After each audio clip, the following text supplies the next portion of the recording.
오늘 우리가 읽은 말씀은 이 서신의 이름처럼 마게도냐의 도시 중 하나였던 데살로니가 교회 그 교인들을 향한 말씀이었습니다.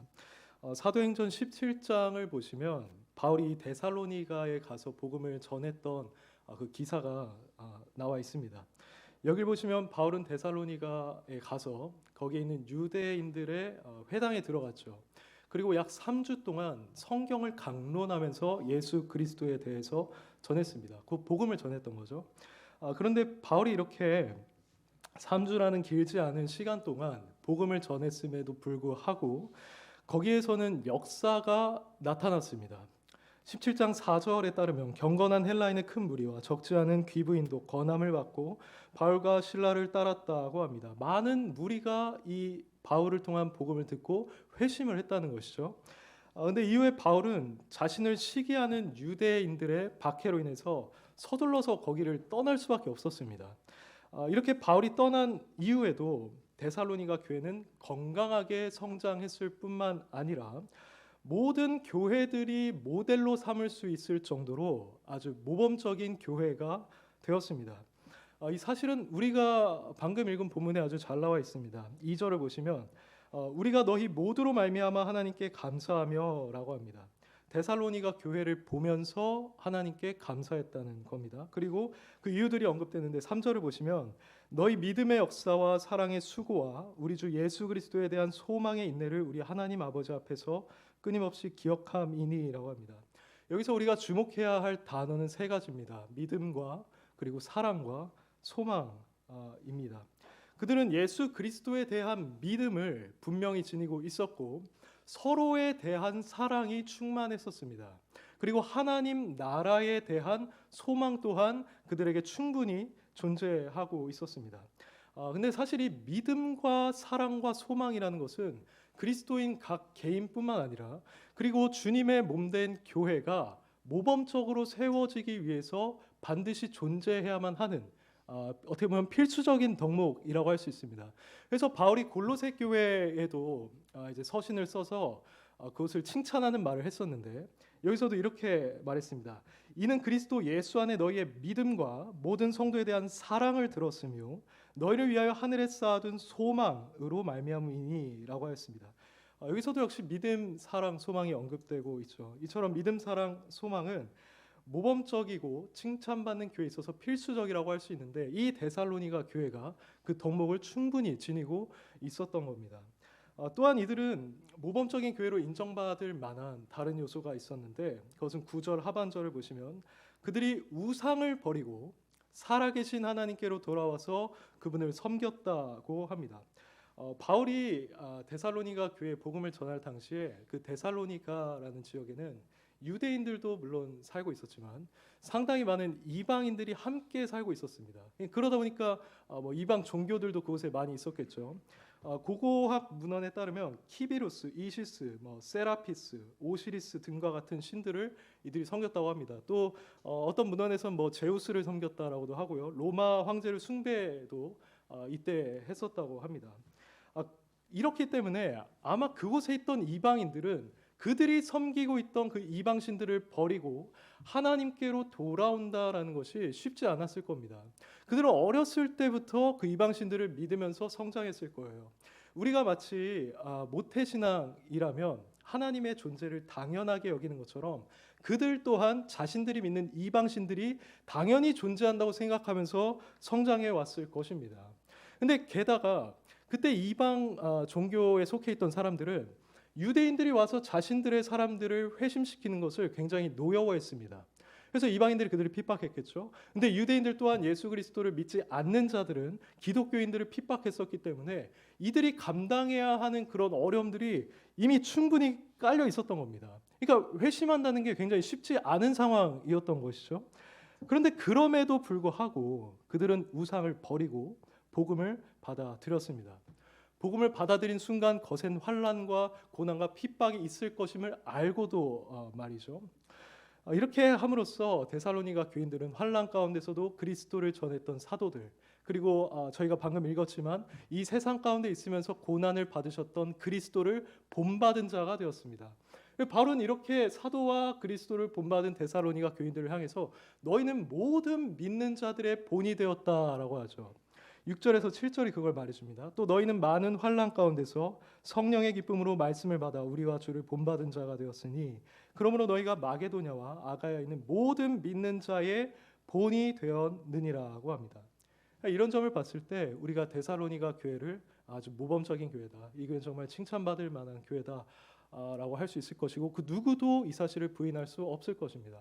근데 여기서 저희가 한 가지 던져야 하는 질문은, 그렇다면 이 데살로니가 교회의 교인들은 어떻게 해서 이처럼 모범적인 교회가 되었는가 하는 점입니다.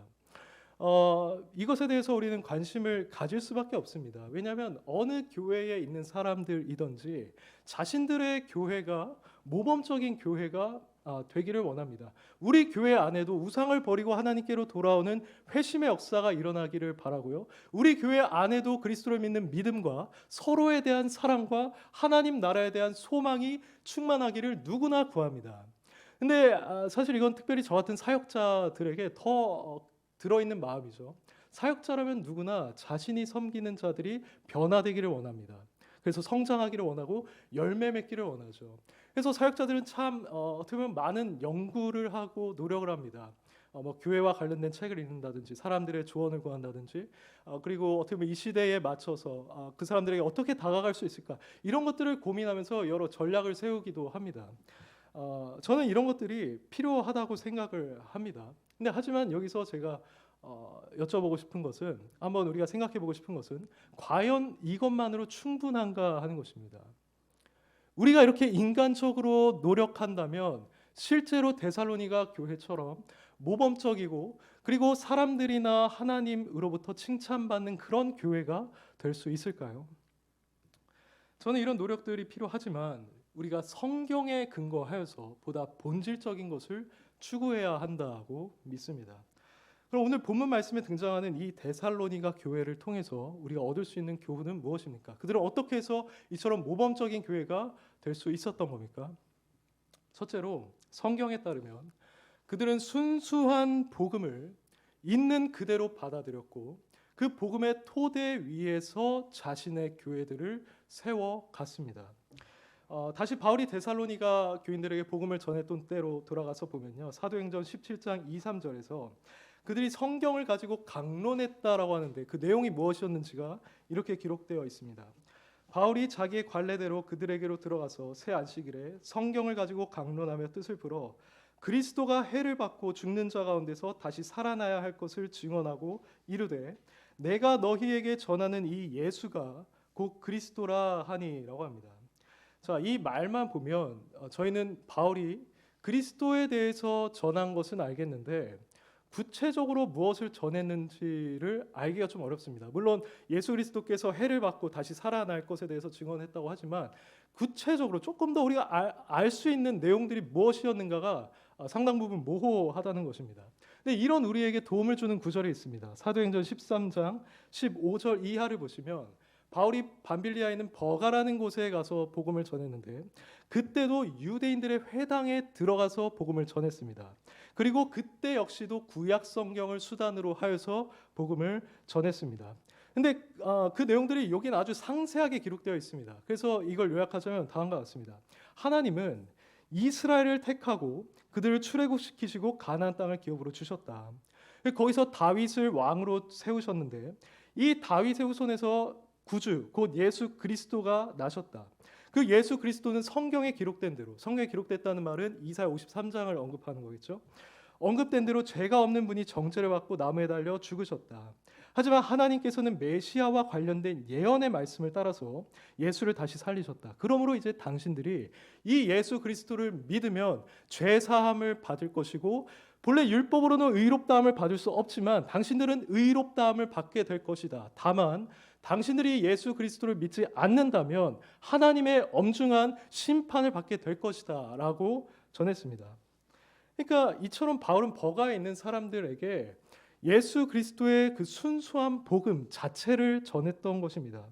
그는 복음을 물타지 않았습니다. 앞서 목사님께서도 오전에 말씀하셨지만 복음을 축소하지 않았습니다. 그는 예수 그리스도의 십자가와 부활의 사건으로 인해서 우리가 구원받을 수 있다는 사실을 증거했지, 우리가 복음을 통해서 병이 낫거나 아니면 이 세상에서 조금 더 잘 사는 삶을 잘 살게 된다거나 하는 메시지를 전하지 않았다는 겁니다.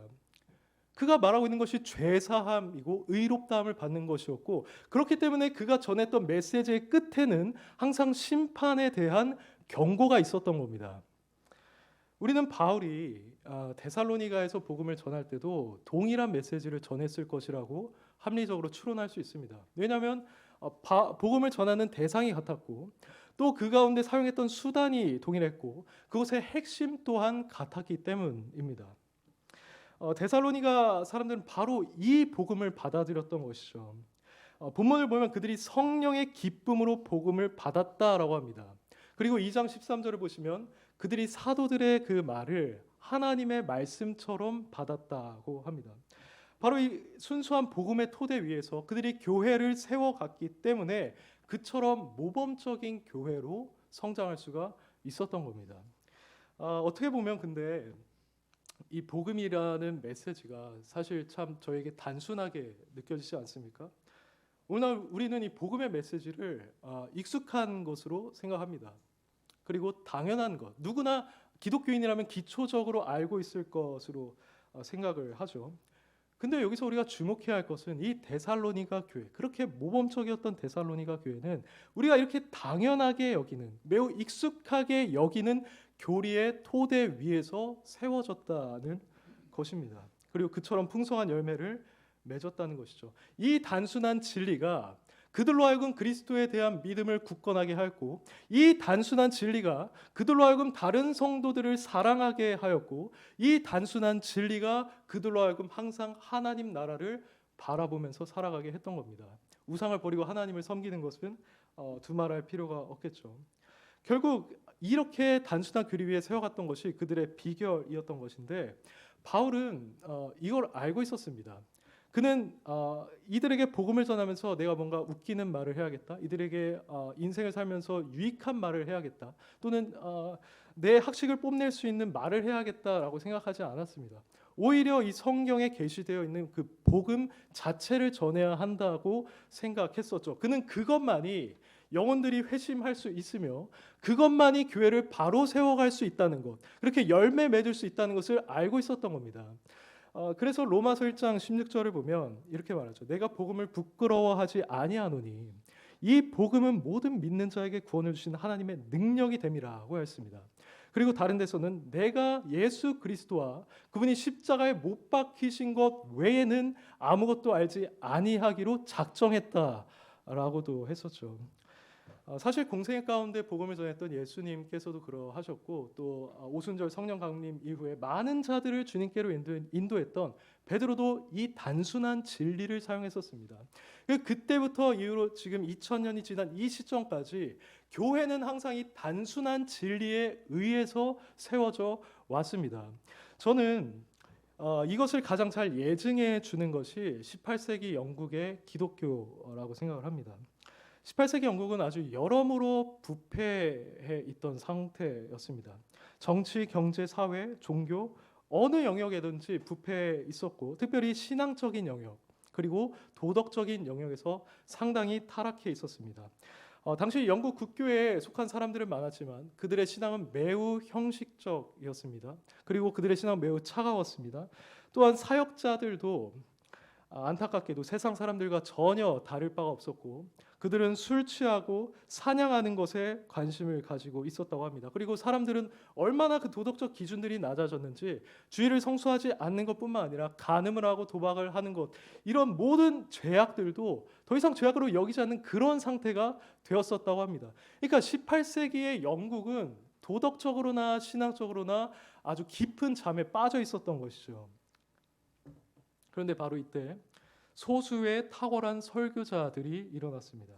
오늘날 우리에게 잘 알려져 있는 조지 위필드나 아니면 감리교 창시자인 존 웨슬리, 다니엘 롤랜드, 이런 인물들이 여기에 포함되는 자들이었습니다. 이들은 설교를 통해서 그야말로 영국을 완전히 뒤집어 놨습니다. 이들은 교회 강단에서 설교를 하기도 했지만 헛간에서든 길가에서든 시장 한복판에서든 누구든 설교를 필요로 한다면 그들에게 설교하였습니다. 그러자 능력이 나타나서 사람들이 죄를 회개하기 시작했고 교회가 회복되었습니다. 영국 전역이 신앙적으로나 도덕적으로나 완전히 회복되는 역사가 일어났습니다. 그래서 이게 어느 정도였냐면 누군가 웨슬리 전에 그리고 후에 영국 이런 책을 쓴 것도 있습니다. 그러니까 존 웨슬리라는 설교자가 나타나서 설교하기 이전과 이후에 영국의 사회적인 상태가 얼마나 달라졌는지를 보여주기 위해서 그 책을 썼던 겁니다. 그러니까 그 설교자들의 영향력이 어마어마했다는 것이죠.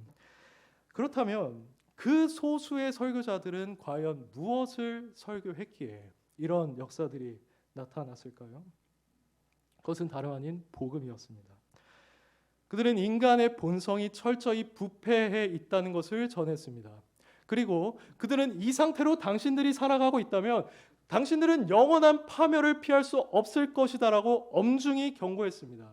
그리고 이 죄로부터 우리가 구원을 받기 위해서는 오직 예수 그리스도의 십자가만을 의지해야 하며 우리가 그분을 믿는다면 우리는 값없이 의롭다함을 받을 것이라는 이신칭의 교리를 끊임없이 전했습니다.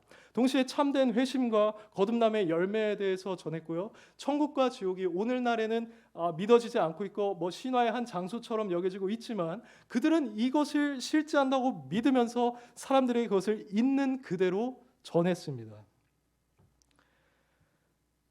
제이씨 라일이라는 주교는 제가 지금까지 말씀드린 것과 관련해서 이렇게 말했습니다. 여러분 중에는 이 교리가, 그러니까 복음의 교리가 그저 단순하고 기본적인 것에 지나지 않다고 말할 분들이 있을지도 모르겠습니다. 그리고 그 속에 어떠한 장엄하고 놀라우며 새롭고 독특한 것이 전혀 없다고 말할 분들이 있을지 모르겠습니다. 그러나 그런 분들도 이 사실만큼은 절대로 부인할 수 없을 것입니다. 하나님께서 100년 전에 이 진리들을 축복하시어 영국의 개혁을 가져오게 하셨다는 바로 그 사실 말입니다. 라일의 평가가 매우 옳습니다. 18세기 영국의 영적 변화를 가져왔던 교리는 다름 아닌 복음의 교리였습니다. 이렇게 데살로니가 교회와 18세기 영국 교회가 보여주는 것처럼 복음이야말로 우리의 영혼을 진정으로 변화시키고 교회의 열매가 맺히게 하며 그 교회가 모범적이고 다른 사람들로부터 칭찬받는 교회로 세워지는 것에 참된 비결입니다. 그것은 그리스도에 대한 믿음을 굳건하게 하고 우리가 실로 서로를 사랑하게 하고 실로 하나님 나라를 바라보며 살아가게 만들어줍니다. 그러므로 우리 각 개인과 우리 교회 중심에는 항상 이 단순한 교리가 중심을 이루고 있어야만 합니다. 우리는 복음을 단순히 기초적인 교리 정도로 생각을 하거나 아니면 복음을 전할 때 사형리로 축소해서 전하는 그런 정도의 교리로 취급해서는 안 됩니다. 그것은 우리 중심에 굳건히 자리하고 있어서 우리가 항상 묵상함으로써 우리의 영혼을 새롭게 하고 우리가 이 세상을 살아갈 힘을 얻고 하나님 나라에 대한 소망 또한 새롭게 하는 도구가 되어야만 합니다. 말 그대로 그것이 우리의 전 삶에 우리의 전 영역에 영향을 미치는 것이 되어야 한다는 말이죠. 그렇게 할 때 우리는 온전한 그리스도인들로 세워질 것입니다. 그리고 그런 자들이 이처럼 교회에 모여서 복음에 대해서 나누고 복음에 대한 설교를 듣고 난 또 복음에 대해서 이런 기쁨을 느꼈어라고 하면서 교제를 나눈다고 한다면 그리고 그 감격에 의해서 밖에 나가서 복음을 전하는 그런 교회가 된다고 한다면 그 교회야말로 이 데살로니가 교회처럼 모범적인 교회라고 할 수 있지 않겠습니까? 여러분들에게 있어서 이 복음이 중심을 차지하고 있습니까? 여러분들은 순수한 복음의 진리를 있는 그대로 받아들이셨습니까? 복음은 여러분들의 형통과 관련된 메시지가 아닙니다. 여러분들이 이 세상에서 조금 더 잘 살기 위해 필요한 그런 메시지가 아닙니다. 오히려 그것은 여러분들의 영원한 운명과 관련된 여러분들의 구원과 관련된 메시지입니다. 여러분들은 죄에 대해서 깊은 애통함을 느끼셨습니까? 여러분들은 지옥의 두려움을 느끼고 자신의 비참함을 경험하였습니까? 그리고 나서 이 복음을 받아들임으로써 참된 양심의 자유와 평안을 경험하셨습니까? 우리가 복음을 이처럼 있는 그대로 받아들이게 될 때 그것이 바로 우리의 중심에 위치하게 될 것입니다. 그리고 그것이 저와 여러분을 온전한 그리스도인으로 성장하게 할 것이고, 그런 우리가 모여서 복음 중심적인 교회를 지향하면서 나아갈 때 우리 교회는 풍성한 열매를 맺고 모범적이며 칭찬받는 교회가 될 것입니다. 이것이 바로 오늘 본문에 등장하는 데살로니가 교회의 첫 번째 비결입니다. 근데 여기서 우리가 반드시 기억해야 할 것이 있습니다. 그것은 곧 제가 지금까지 말씀드린 이 복음이 데살로니가 교회에 그저 말로만 이르지는 않았다는 겁니다. 이거는 두 번째 요점과 관련이 있습니다. 복음의 메시지가 데살로니가 교인들을 변화시킨 것은 맞습니다. 그리고 그 복음이 데살로니가 교회의 토대를 마련했고 그로부터 열매들이 풍성히 맺혔던 것도 맞습니다. 하지만 이것들은 단순히 복음의 메시지 그 자체만으로 일어난 일은 아니었습니다. 오히려 그것은 그 복음의 메시지를 사용하시는 성령님의 역사가 있었기 때문에 가능한 일이었습니다. 본문 4절을 보시면 바울은 이렇게 말하죠. 하나님의 사랑하심을 받은 형제들아 너희를 택하심을 아노라고 하였습니다. 이들이 영원 전부터, 그러니까 창세 전부터 구원받을 자로 택함받은 자라는 사실을 알았다는 겁니다. 그럼 바울은 어떻게 그들의 선택에 대해서 안다고 말할 수 있었을까요? 그 답이 5절에 있습니다. 이는 우리 복음이 너희에게 말로만 이른 것이 아니라 또한 능력과 성령과 큰 확신으로 된 것임이라고 합니다. 여기서 바울이 말하고 있는 것처럼 바울이 데살로니가 교인들에게 전했던 복음은 단순히 무미건조하게 다가가거나 아니면 지적인 의사 전달의 한 종류로 그런 식으로 전달되지가 않았습니다. 오히려 그것은 그들에게 큰 능력으로 다가왔고 그들에게 큰 확신으로 다가왔습니다. 이때 복음이 능력으로 다가왔다는 것은 복음이 그들의 마음에 침투를 하여서 그들을 전 인격적으로 변화시키는 감화력을 지니고 있었다는 말입니다. 복음이 이렇게 그들의 마음 깊은 곳에 감화력으로 역사했기 때문에 그들은 큰 확신을 가졌습니다. 아, 정말 하나님이 살아계시구나. 내가 우상을 버리고 그 하나님께로 돌아가야겠구나. 나는 철저한 죄인이고 나는 예수 그리스도를 믿어야만 구원을 받는구나 라고 하는 큰 확신을 갖게 되었습니다. 이처럼 복음이 말로만 이른 것이 아니라 그들의 삶을 전적으로 변화시키는 능력과 큰 확신으로 이르렀기 때문에 데살로니가 교인들에게 있어서 이 복음은 풍성한 열매를 맺을 수가 있었던 겁니다. 그리고 바울은 바로 이러한 역사들을 보고 나서 아, 내가 너희가 정말 하나님이 택한 자들인 걸 알겠다라고 4절에서 말한 것이죠. 근데 이처럼 그들에게 복음이 말로만 아니라 능력과 큰 확신으로 임할 수 있었던 궁극적인 원인은 다름 아닌 성령님께 있었습니다. 바울이 복음을 전했을 때 성령님께서 그 복음을 통해 역사하셨기 때문에 큰 능력과 큰 확신으로 임할 수 있었던 것입니다. 바울은 이 사실을 잘 알고 있었습니다. 자신은 이 복음이 그저 말로만 이른다면 결코 이 사람들이 변화되지 않을 것이라는 사실을 알고 있었습니다. 그래서 그는 항상 성령님의 그 능력을 기대하고 있었어요. 고린도전서 2장 4절에서 5절 보시면 이렇게 말합니다. 내 말과 내 전도함이 설득력 있는 지혜의 말로 하지 아니하고 다만 성령의 나타나심과 능력으로 하여 너희 믿음이 사람의 지혜에 있지 아니하고 다만 하나님의 능력에 있게 하려 하였노라고 합니다. 여기서 바울이 말하고 있듯이 바울은 항상 성령님의 능력을 의지하고 있었습니다. 자신의 설득력이나 심지어 복음 그 자체도 아니고 말이죠. 그래서 그는 데살로니가 교인들이 이처럼 열매를 맺고 변화되었을 때 그 가운데서 성령의 나타나심과 능력을 확인했었던 것입니다. 이것은 근데 베드로도 경험한 일입니다. 고넬료와 이방인들이 베드로를 이렇게 초청을 해서 복음을 전해달라는 말을 했던 적이 있었죠. 베드로는 그들에게 가서 바울이 전했던 것과 동일한 메시지를 전했습니다. 예수 그리스도가 하나님의 아들이시라는 것, 그분이 죽으셨고 그분이 부활하셨고 이제 그분을 믿으면 죄 사함을 받는다라는 그 단순한 진리를 고넬료와 사람들에게 그대로 전했습니다. 근데 그러자 성령님께서 그들에게 임재하셨고 베드로와 그의 동료들은 그것을 보고 매우 놀랐습니다. 그리고 나중에 이 소식을 들은 다른 그리스도인들은 그 역사를 회상하면서 아, 하나님께서 이방인들에게 생명 얻는 회개를 주셨구나라고 했습니다. 그리고 베드로도 예루살렘 공회에 가서 이 사건을 회상하면서 말하기를 성령께서 그들에게 주어졌고 믿음으로 그들의 마음을 깨끗하게 하셨다라고 했습니다. 이 말이 뭐냐면 성령님께서 내가 복음을 전하실 때 그것을 사용하셔서 그들을 회심시키셨다는 말인 거죠. 이처럼 복음은 항상 성령으로 말미암아 능력으로 역사하고 이에 따라 열매들이 맺히기 때문에 우리 교회 안에는 이런 역사가 일어나기를 사모해야만 하는 겁니다. 그 복음을 사용하시는 성령님의 역사가 반드시 나타나야 합니다. 우선 우리가 그리스도를 믿는 자들로 이 자리에 모여 있다라고 한다면 우리는 이 복음의 능력, 특별히 복음을 사용하시는 성령님의 능력을 경험한 자들이어야만 합니다. 여러분들에게는 이 복음이 능력으로 임하셨습니까? 이 복음이 여러분들에게 큰 확신으로 임하셨습니까? 그 능력이 여러분들 심령 가운데 역사해서 여러분들의 전 인격을 변화시키는 그 능력을 여러분들은 경험하셨습니까?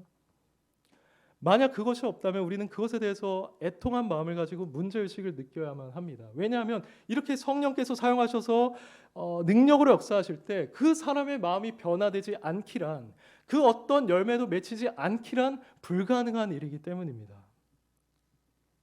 그런데 사실 이런 성령의 역사는 우리가 복음을 받아들일 때, 즉 회심할 때뿐만 아니라 회심한 이후에도 필요하다는 것을 제가 언급할 필요가 있습니다. 이것은 우리가 회심한 이후에 그리스도를 알아가는 것, 그리고 그 안에서 성장하는 것과 관련이 있습니다. 우리는 필연적으로 그리스도를 아는 지식 가운데 자라가야만 하는 존재들입니다. 그래서 우리는 이렇게 설교를 듣는 것이고 하나님의 말씀을 묵상하는 것이고 교리를 배우고 또 누군가는 우리 전도사님도 오셨지만 신학교를 가서 배우기도 하죠. 그런데 바로 이러한 때에도 우리가 그리스도를 아는 지식 가운데 성장할 때에도 성령님의 역사가 필요하다는 것입니다. 만약 우리가 이렇게 열심히 그리스도에 대해서 배워가고 있는데 성령께서 역사해 주지 않으신다면 그것은 우리의 머리에만 머물고 말 겁니다. 그리고 그것은 우리에게 딱딱하고 무미건조하고 형식적인 신앙을 초래할 겁니다. 반면 누군가 그리스도를 알아가는 과정 중에 이렇게 그리스도에 대해서 배워가는 중에 그 성령의 역사하심을 경험한다면 그에게 있어서 그 지식은 실제적이고 영적인 지식이 될 것입니다. 그리고 그것은 그의 머리뿐만 아니라 그의 마음에도 영향을 미쳐서 그리스도의 영광을 깨닫게 되고 자신을 향한 그리스도의 사랑을 깊이 깨닫게 됨으로 말미암아 생명력 있고 활기 넘치고 영적으로 강건한 신앙생활을 하게 될 것입니다. 마틴 로이드 존스는 한 유명한 그의 강연에서 전자와 같은 지식을 거짓 지식이라고 했습니다. 그리고 후자와 같은 지식을 참 지식이라고 했습니다. 거짓 지식이라는 것은 성경이나 교리에 대해서 학문적이고 그저 이론적으로만 아는 겁니다. 그 지식은 행동으로 연결되거나 그 사람의 의지를 움직이지 않습니다. 그리고 그것은 실제로 하나님을 아는 지식이 아니라 하나님에 대해서 아는 지식입니다. 이걸 우리는 분별해야겠죠. 근데 두려운 것은 정통교회를 다니는, 그러니까 정통교리를 배우고 있는 사람들 안에서도 이렇게 거짓 지식을 얻게 되는 경우가 많다는 겁니다. 어떻게 보면 우리에게 두려운 경고입니다. 로이드 존스는 이 사실을 매우 예리하게 지적하였죠. 근데 한편 그에 따르면 참된 지식이란 성령으로 말미암아 하나님의 은혜를 실제적으로 경험함으로써 얻게 되는 지식입니다. 이것은 로이드 존스가 좀 쉽게 표현하기 위해서 에드워즈의 경험을 인용합니다. 에드워즈는 어느 날 묵상을 하면서 걷다가 성령께서 역사하시는 것을 체험하였습니다. 그는 이렇게 썼습니다. 1737년 나는 건강을 위해서 말을 타고 숲속으로 가서 내가 늘 하던 대로 한적한 곳에 내려서 하나님을 묵상하고 기도하며 걸었습니다. 그때 나는 중보자이신 하나님의 아들의 영광과 그의 놀랍고 위대하고 충만하고 순결하고 달콤한 은혜와 사랑과 온유와 자비하신 겸손의 특이함을 보았습니다. 나의 영혼은 달리 뭐라고 표현할 수 없는 열정에 사로잡혀 비워지고 먼지 속에 누워 오직 그리스도로 충만해졌습니다. 그리하여 거룩하고 순결한 사랑으로 그를 사랑하고 신뢰하며 의지하고 살며 거룩하게 되어 하늘의 신성한 곳으로 순결해지고 싶었습니다. 라고 합니다. 에드워즈는 이 경험을 통해서 하나님과 그리스도의 영광을 깨닫게 되었고 이렇게 깨달은 깨달음은 그가 이전에 책을 통해서 배웠던 얻게 되었던 그 지식과 차원이 달랐을 것입니다. 로이드 존스가 말하는 것은 이것이 바로 참된 지식이고 우리는 이 참된 지식을 얻기 위해서 구해야 한다는 겁니다. 에드워즈의 경우를 한번 생각해 보십시오. 그가 이걸 경험했을 때 그 끝에서 뭐라고 말했습니까? 난 그분을 정말 사랑하고 싶고 그분의 뜻을 따라 거룩해지고 싶다라고 했습니다. 이 참된 지식은 우리를 하나님을 경험하게 할 뿐만 아니라 실제로 그분의 뜻을 따라 살아가게 만든다는 것이죠. 그래서 우리는 성경을 읽을 때든 묵상을 할 때든 교리를 배울 때든 그것을 경험적으로 알 수 있는 것을, 경험적으로 알게 되는 것을 추구해야 합니다. 실제로 바울이 이 서신서에서 기도했던 것도 이것입니다. 에베소서 1장 17절 보시면 그는 성도들이 지혜와 계시의 영을 통해서 하나님을 알고 부르심의 소망과 기업의 영광의 풍성함과 하나님께서 그들에게 베푸신 능력이 얼마나 큰 것인지를 알게 해달라고 합니다. 그리고 3장 18절에서는 그들이 그리스도의 사랑을 알고 그 사랑의 너비와 길이와 높이가 깊이가 어떠함을 깨달아 하나님의 모든 충만하신 것으로 충만케 되기를 간구한다고 하였습니다. 이처럼 바울도 성도들이 단순한 어떤 지성만 자극하는 그런 지식을 얻는 게 아니라 진정으로 경험하는 참된 지식을 얻게 되기를 구했던 것입니다. 제가 조금 전에 우리에게는 회심 이후에도 신앙생활 하는 내내 성령의 역사를 필요로 한다고 했었죠. 바로 이런 의미에서 말씀을 드렸던 겁니다. 우리는 하나님과 그리스도를 경험적으로 알아가야 합니다. 우리가 단순히 이 교리라는 것을 지적으로 배우는 것만으로는 충분하지 않습니다. 우리는 그 교리를 실제적으로 경험해야 합니다. 교회 역사 가운데는 항상 양극단이 있어 왔습니다. 근데 특별히 이 영역에 있어서도 그 양극단이 있었습니다. 한쪽 극단은 과도하게 지적인 것을 추구하는 겁니다. 물론 우리가 바른 교리를 정립하고 이것을 수호하는 것은 중요한 일이지만 이렇게 역사 가운데서 과도하게 지적인 것을 추구했던 자들은 세세한 것까지 파고 들어가서 모든 것에 정의 내리는 것을 시도하였고 실제적인 성령님의 역사에 대해서는 그렇게 큰 관심을 갖지 않았습니다. 그러다 보니 냉랭하고 기쁨이 없고 딱딱한 신앙인들이 될 수밖에 없었던 것이죠. 하지만 이 반대 극단에 있던 자들은 오직 영적인 것만을 강조하였습니다. 감정, 느끼는 것, 체험하는 것만을 강조하고 성경적으로 올바른 교리를 정립하는 것에 대해서는 무시했습니다. 그래서 이들은 신비주의, 환각주의, 몽환주의 이런 데 빠져서 우리가 오늘날 바른 신앙이라고 인정하기 곤란한 그런 신앙생활을 해왔던 것이죠. 그렇다면 우리는 어떻게 해야 될까요? 우리는 이 둘을 적절하게 조화시켜야만 합니다. 우리는 성경을 연구하고 역사적으로 정립되어 온 바른 교리를 배우는 동시에 실제적인 성령의 역사로 말미암아 그 교리를 우리 삶 속에서 체험하기를 사모해야 합니다. 우리가 머릿속으로 하나님과 그리스도에 대한 성품을 알 뿐만 아니라 실제로 체험적으로도 하나님이 어떤 분이시고 그리스도가 어떤 분이신지를 알아가야 합니다. 우리가 머리로만 이신칭의 교리를 이해하는 것이 아니라 우리가 실제로 그분을 믿었을 때 제사함의 확신을 갖게 되는 것을 경험해야 합니다. 또 우리는 성화와 거듭남에 대해서 머리로만 이해하는 것이 아니라 실제로 나의 마음이 새로워지고 내가 죄의 권세와 죄의 지배로부터 자유케 되는 것을 경험해야만 합니다. 이처럼 바른 교리와 성령으로 인한 체험이 적절한 균형을 이룬다면 그 사람과 또 그 사람들이 모이는 교회는 어떻게 되겠습니까? 우선 그 개인은 실로 경건하고 능력 있는 신앙생활을 해 나가게 될 것입니다. 그는 많은 사람들로부터 모범적인 신앙인으로 인정받을 것이고 하나님 나라를 위해서 아주 탁월하게 쓰임 받을 겁니다.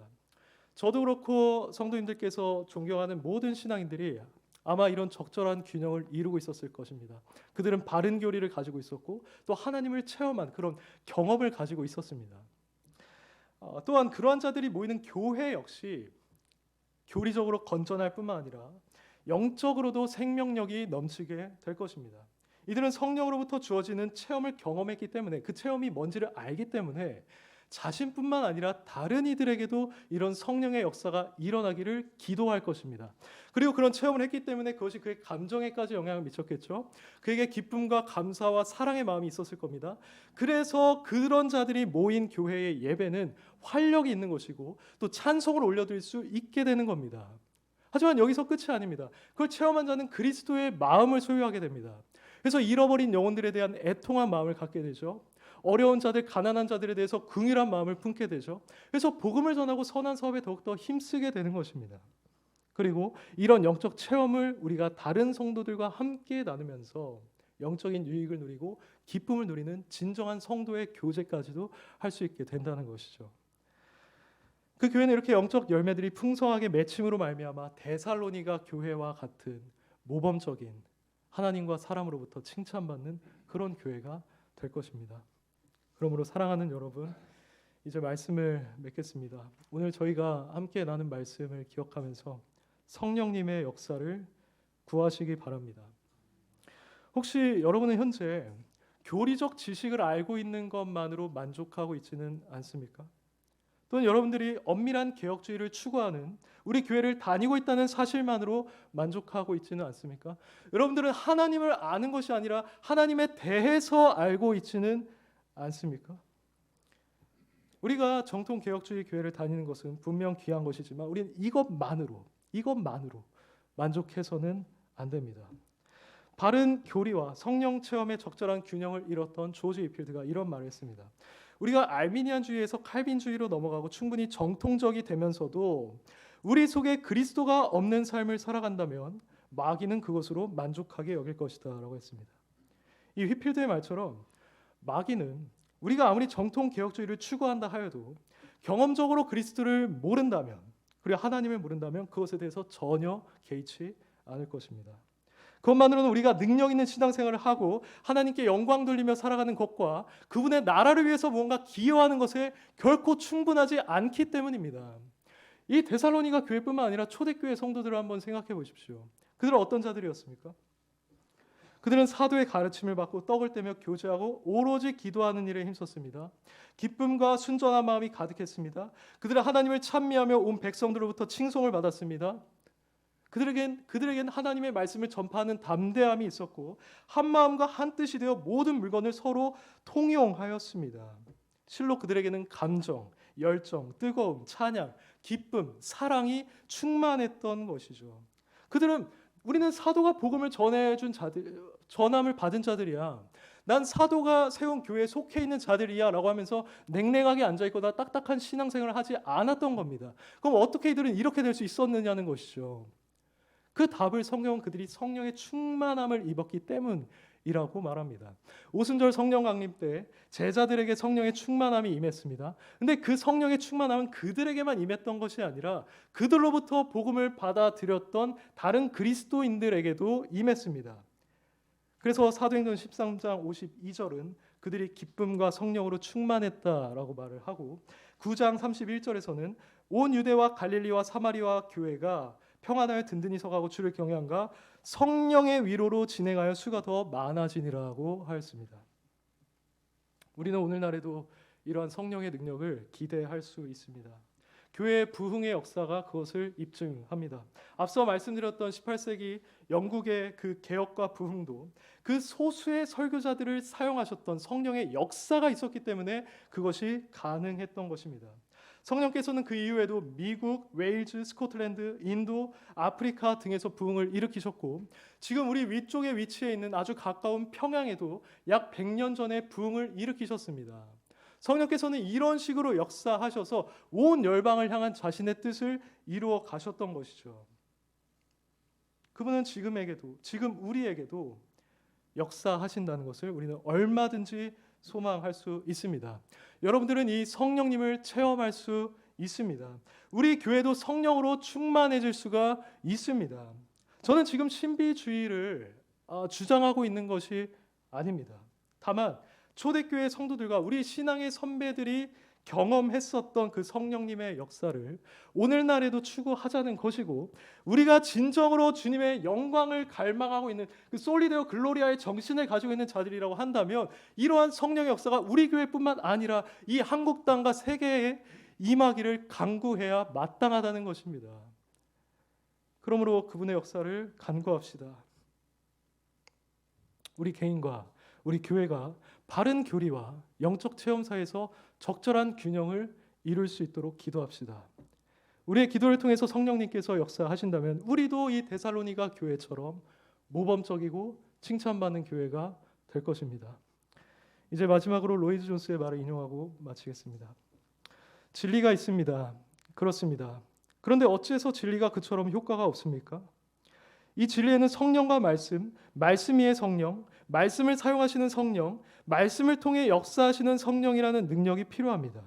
이제 하나님께 이 성령의 나타나심과 능력을 간구합시다. 죽은 것처럼 들리고 단순한 문자로 들리던 말씀이 살아있는 불꽃이 되게 하여 그 불꽃이 사람들의 마음과 생각 속에서 구원하고 변화시키는 일을 하는 능력과 기름 부음을 하나님께 구합시다. 부디 이와 같은 간구를 우리가 부단히 하나님께 올려드리고 성령의 역사를 체험하는 우리 모두가 되기를, 그리하여서 우리 올곧은 교회가 이 데살로니가 교회처럼 풍성한 열매를 맺고 하나님과 사람들로부터 칭찬을 받으며 이 시대 많은 교회들의 선한 영향을 미칠 수 있기를 간절히 바라겠습니다.